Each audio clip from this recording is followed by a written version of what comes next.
আজকে আমি আপনাদের সামনে এমন একজন মানুষকে হাজির করব যা কিনা আপনারা দেখে অবশ্যই আপনাদের মনের ভিতরে মায়া জাগতে পারে। তাহলে চলুন তার সাথে আমরা একটু সাক্ষাৎ করি। আসুন, আসো আসো। আসসালামু আলাইকুম।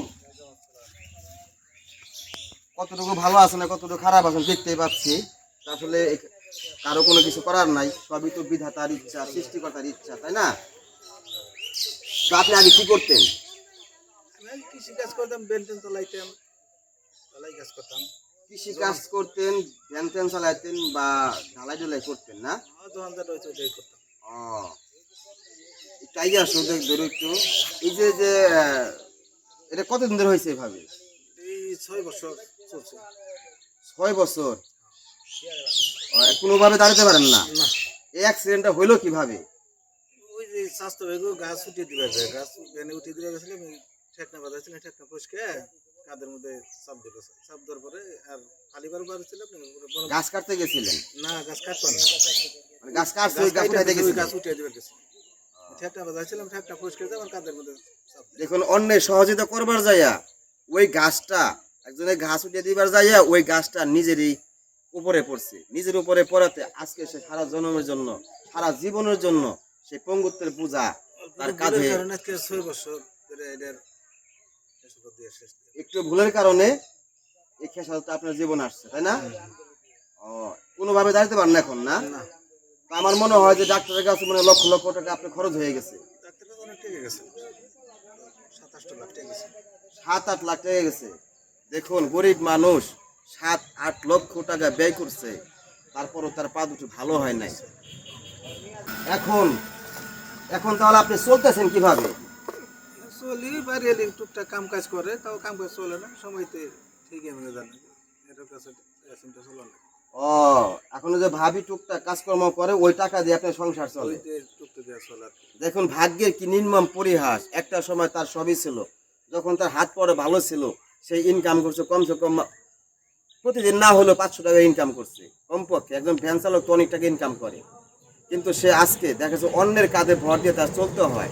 শেষ পর্যন্ত তার ওয়াইফ এখন পরের বাড়ি কাজ করেছে, তার সংসারটা চালাইতেছে।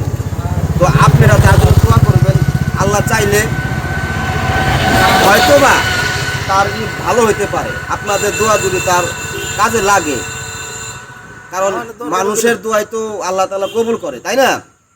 তো তোমার কি কোনো কিছু বলার আছে জনগণের উদ্দেশ্যে, বা তুমি কি কারো কাছে কোনো চাওয়ার কোনো মন মানসিকতা তোমার আছে নাকি? এদিকে এসে ধরো তো একটু। ভাই কি করে দেখো, মানে 10 জনে মিলে যদি কিছু হেল্প করে তাহলে একটু সুবিধা হয়। মানে তার যে সংসার চলা খুবই কষ্ট হয়, এখন অনেকটা কষ্ট হয় না? অনেক কষ্ট হয়। আপনি কয় বলবেন কয়জন? 2 জন, একটা মেয়ে একটা ছেলে। এক মেয়ে এক ছেলে। ছেলেটা ওই যে 10 বছর, মেয়েটা বিয়ে দিয়েছে। মেয়ে এলো বড়। মেয়ে বিয়ে দেওয়ার আগে কি এই সুবিধা হয়েছে না পরে হয়েছে? মেয়ের বিয়ের আগে, আর মেয়ের বিয়ের আগে হয়েছে এই অবস্থা না? মেয়ের বিয়ে থেকেই ডিসেম্বরে দিচ্ছে। ও আচ্ছা আচ্ছা। ছেলে কি করে? ছেলে চাকরি করে না, আমার ছেলে। মানে আপনার ছেলে কি করে? আমার ছেলে যে স্কুলে করে, ছোট? ছোট 10 বছর। অনেক ছোট না? আচ্ছা হ্যাঁ, আচ্ছা, 6 আচ্ছা। করে। প্রিয় দেশবাসী, তো দেখেন তার কি অবস্থা। এখন সে জনগণের উপরে নির্ভর করে চলে। পাড়া প্রতিবেশী আছে, তারা কম বেশি দেয়, বা যারা হৃদয়বান ব্যক্তি আছে সমাজে তারাও কম বেশি দেয়। তারা দেওয়াতে তার এই এই সংসারটা চলে। তো এখন এই বাংলাদেশে অনেক মধ্যবিত্ত পরিবারের লোকজনও আছে, তাদের মনটা অনেক বড়, বা অনেকে একটু কোটি কোটি টাকাও আছে। কত জায়গায় কত টাকা ফেলে দেন আপনারা। একটু সহযোগিতা করলে হয়তো বা তার একটু উপকার হবে। শুধু তাই না, যারা বিদেশে থাকেন লক্ষ লক্ষ টাকা মাসে ইনকাম করেন, যারা দেশের বাইরে থাকেন, দেশের বাইরে যারা রেমিটেন্স বাংলাদেশে আনেন, তা লক্ষ লক্ষ টাকা তারা বাংলাদেশে পাঠান। তো যদি কারো একটু ভালো লাগে বা একটু দয়া হয়, তো এই লোকটার জন্য কিছুটা হইলেও একটু সহযোগিতা করবেন। আর সহযোগিতা করবেন, তার নাম্বার আছে। তোমার নাম্বারটা আমার কাছে একটু দিও, আমি এই নাম্বারটা মোবাইল স্ক্রিনে দিয়ে দিব। আমার কাছে দেওয়ার দরকার নাই। যদি কারো ভালো লাগে তো ওই নাম্বারে তোমার কাছে টাকা চলে আসবে। নগদ না বিকাশ? নগদ। নগদ। তো তোমার নাম্বারটা আমার কাছে এখনই দিবা। তো এই নাম্বারটা আমি আমার মোবাইল স্ক্রিনে দিয়ে দেবো।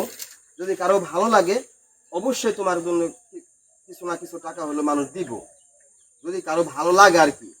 মানুষের মুখের দিকে তাকে যদি কিছু দেয় ওইটাই উপকার। সেইটাই। তো আর কি বলুন, বলার তোর ভাষা নাই, কারণ আল্লাহ তার কপালে রাখছে, কিছু করার নাই। একটা সময় তার সুন্দর জীবন ছিল, একটা সময় তার সুন্দর জীবন ছিল, আজকে সে তার জীবনটা এলোমেলো হয়ে গেছে। একখানি করো, একজনের সহযোগিতা না করলে সে ঘর থেকে বের হতে পারে না, পানি নাই, এক গ্লাস পানি পর্যন্ত সে ভরে খেতে পারে না তার অন্যের সহযোগিতা ছাড়া। তো তার জন্য দোয়া রাখবেন। আর আপনাদের কাছে আমার করজোরে অনুরোধ রইল, আমার কাছে দেওয়া দরকার নাই, আমার নাম্বার দেওয়া দরকার নাই, তার নাম্বার আছে, ওই নাম্বারে যোগাযোগ করে আপনারা আসবেন বা তারা দেখে প্রয়োজন দেখে তার হাতে কিছু দেওয়া যাবেন। আর তাও যদি না আসেন তাহলে ওই নাম্বারে আপনারা কিছুটা টাকা হইলেও দিয়ে দিবেন। ওর জন্য অনেকটা ভালো হবে, ভাইটার জন্য অনেকটা উপকার হবে। আর ভিডিওটি বেশি বেশি শেয়ার করবেন। আপনার একটা শেয়ারের কারণে হয়তোবা কোনো বড় মনের মানুষের কাছে এই ভিডিওটা যাইতে পারে, আর ভিডিওটা যদি দেখে তার দয়া হলে হতেও পারে। ভালো থাকেন, সুস্থ থাকেন, সুন্দর থাকেন। আসসালামু আলাইকুম।